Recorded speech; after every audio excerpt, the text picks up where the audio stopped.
Inverter section है। ये inverter section जो हमारा है बैटरी की जो डीसी है उसको एटी में एसी में कन्वर्ट करेगा और ये जो है ट्रांसफार्मर उसे स्टेप अप करके आउटपुट में देगा।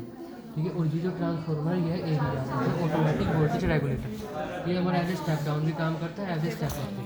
जो हमारी मेन सप्लाई होती है पीछे से, तब ये as a step down calm करेगा और हमारी बैटरी को चार्ज करेगा। और जब हमारे लाइट चली जाती है तभी ये हमारा एज ए स्टेप अप का काम करेगा, जो डीसी से एसी में बदलेगा हमें आउटपुट में देगा।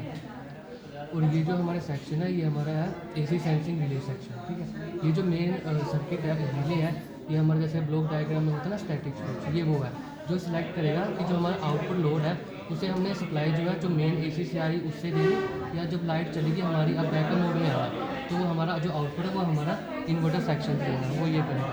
और ये जो रिले है ये हमारी टेपिंग सिलेक्ट करेंगे, क्योंकि अगर ये इनपुट में जो हमारी वोल्टेज कम होगी ना, जैसे ये ट्रांसफार्मर की वाइंडिंग डिज़ाइन हमने की है 260 वोल्टेज के लिए, मतलब कि अगर हम यहाँ पे 260 वोल्टेज देंगे तो हमें स्टेप डाउन होकर यहाँ 12 मिलेगी या 18। लेकिन अगर हम यहाँ पर 260 की जगह 240 आएगी तो यहाँ पे भी कम हो जाएगी वोल्टेज, तो हमारी बैटरी जो है चार्ज नहीं हो पाएगी।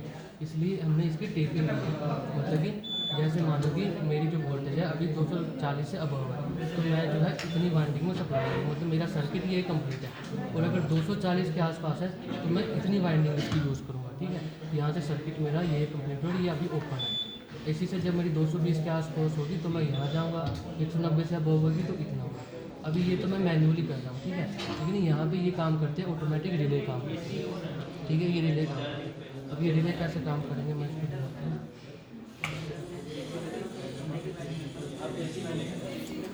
ठीक है, यहाँ पे देखो वोल्टेज आ रही है हमारी, अभी जो है वोल्टेज है वो 280 तक वोल्टेज आ रही है। ठीक है, मतलब कि हमारी 280 तक आ रही है।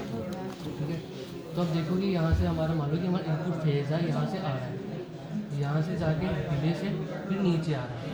यहाँ से क्या था, ये नॉर्मली कॉमन था, ये पहले एनसी था ऐसे था, अब ये नॉर्मली इससे कनेक्टेड हो, मतलब पहले ऐसे था अभी ऐसे कनेक्टेड है। फिर ये यहाँ से नीचे जाता है, यहाँ से भी पहले ये ऐसे था लेकिन ये रिले ऑन है तो ये कॉन्टैक्ट ऐसे करता है यहाँ से, और यहाँ से सिलेक्टेड है 260 की वाइंडिंग। ठीक है, अब मैं जैसे जैसे वोल्टेज कम करूँगा,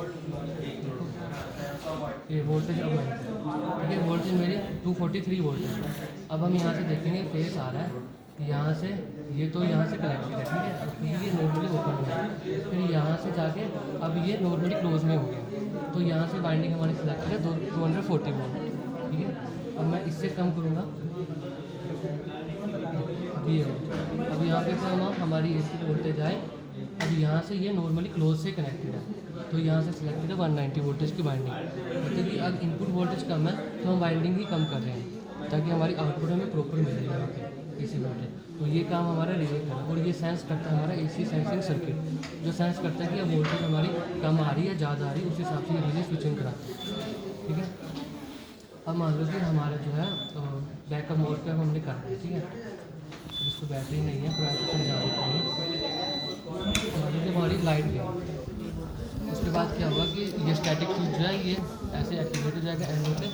उसके बाद क्या होगा, जो हमारा ये सेकेंडरी वाइंडिंग जो थी पहले, अब ये स्टेप अप की तरह काम करना है। ठीक है, जैसे 12 की वाइंडिंग है तो इसको हमें जो है डीसी को पहले एसी में बदलना पड़ेगा। हमारी बैटरी डीसी है तो उसको चेंज करने के लिए हम क्या करते हैं, 2 मॉसफेट का यूज़ करते हैं स्विचिंग के लिए, जो वाइंडिंग को ओवर ऑफ करवाता है। ठीक है, स्विचिंग करवाता है। ठीक है, जैसे कि पहले इसकी 2 डिवाइड की है हमने, ये एक मॉसफेट इसको ड्राइव करता है, एक मॉसफेट इसको ड्राइव करता है। ठीक है, पहले क्या होगा, जब ये मॉसफेट ऑन होगा, जब यहाँ पे ये पहला मॉसफेट ऑन होगा प्राइमरी में वो स्प्रे हो देगा तो मैं आउटपुट में जो हमें जो दिया है 240 वोल्टेज मिलेगी, इसलिए हमने 2 का यूज़ किया है। अगर हम सिंगल वाइंडिंग का यूज़ करते हैं ना तो हमें आउटपुट में